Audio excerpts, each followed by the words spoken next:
Hi, welcome to my YouTube channel. ചില ആൾക്കാരുടെ കണ്ണിന് ചുറ്റുമായിട്ട് അല്ലെങ്കിൽ കൃഷ്ണമണിയുടെ ചുറ്റുമായിട്ട് ഒരു വൈറ്റ് കളർ റിംഗ് ശ്രദ്ധിച്ചിട്ടുണ്ടോ? അതാണ് കോർണിയൽ ആർക്കസ്. നമ്മൾ കണ്ണിൻ്റെ കൃഷ്ണമണിയുടെ അഥവാ കോർണിയയുടെ ചുറ്റുമായിട്ട് വരുന്ന ലിപ്പിഡിൻ്റെയും കൊളസ്ട്രോളിൻ്റെയും ഡെപ്പോസിറ്റാണ് പിന്നീട് കോർണിയൽ ആർക്കസ് ആയിട്ട് മാറുന്നത്. ഇതിനുള്ള പ്രധാന കാരണം എന്ന് പറഞ്ഞാൽ നമ്മൾ ഒരു ഏജ് റിലേറ്റഡ് ചേഞ്ച് വരുന്ന സിസ്റ്റമിക് ആക്ടിവിറ്റീസ് സ്ലോ ഡൗൺ ആവുന്ന സമയത്ത് നമ്മളുടെ കാപ്പിലറീസ് റപ്ചറായ കാപ്പിലറീസ് ലീക്ക് സംഭവിച്ച് അതിലൂടെ ഉണ്ടാവുന്ന കൊളസ്ട്രോളിൻ്റെയും ലിപ്പിഡിൻ്റെയും ഡെപ്പോസിഷനാണ് ഈ ഒരു കോർണിയൽ ആർക്കസിന് പ്രധാനമായിട്ടും കാരണം വരുന്നത്.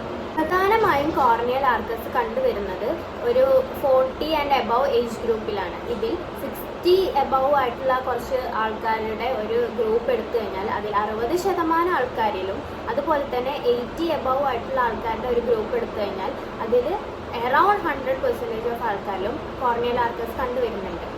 എന്നാൽ ഇതൊരു 40 എബവ് മാത്രമായിട്ടുള്ള ആൾക്കാരിൽ മാത്രമല്ല കണ്ടുവരുന്നത്, 40 ബിലോ ആയ ആൾക്കാരിലും കണ്ടുവരുന്നുണ്ട്. കോർണിയൽ ആർക്കസിനെ നമ്മൾ 2 കാറ്റഗറി ആയിട്ട് ഡിവൈഡ് ചെയ്യുകയാണെന്നുണ്ടെങ്കിൽ, ഞാൻ നേരത്തെ പറഞ്ഞതുപോലെ തന്നെ ഒരു 40 എബവ് ആയിട്ടുള്ള ഏജ് ഗ്രൂപ്പിലാണ് ഏറ്റവും കോമൺ ആയിട്ട് കോർണിയൽ ആർക്കസ് കണ്ടുവരുന്നത്.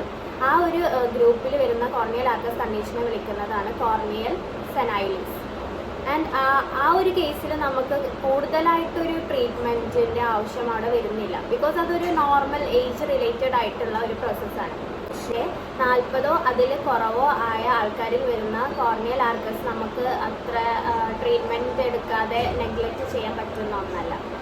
നമ്മളൊരു 40 ഇയേഴ്സ് ബിലോ ആയിട്ടുള്ള ഒരാളാണെന്നുണ്ടെങ്കിൽ, നമുക്ക് ഈ ഒരു കണ്ടീഷൻ കണ്ടുവരികയാണെന്നുണ്ടെങ്കിലും ഡയറക്റ്റ് നമ്മളൊരു ഡോക്ടറെ പോയി കാണുകയും and you have to go for a laboratory blood test to make sure നമുക്ക് കൊളസ്ട്രോളോ ലിപ്പിഡ് ട്രൈഗ്ലിസറൈഡ്സിൻ്റെയോ ഹയർ ലെവൽ ഇല്ല എന്ന് നമ്മളെപ്പോഴും മേക്ക് ഷുവർ ചെയ്യേണ്ടതാണ്. You are between 14 and 60 and you have this corneal arcus, still you have to go for a blood test in order to check your systemically okay.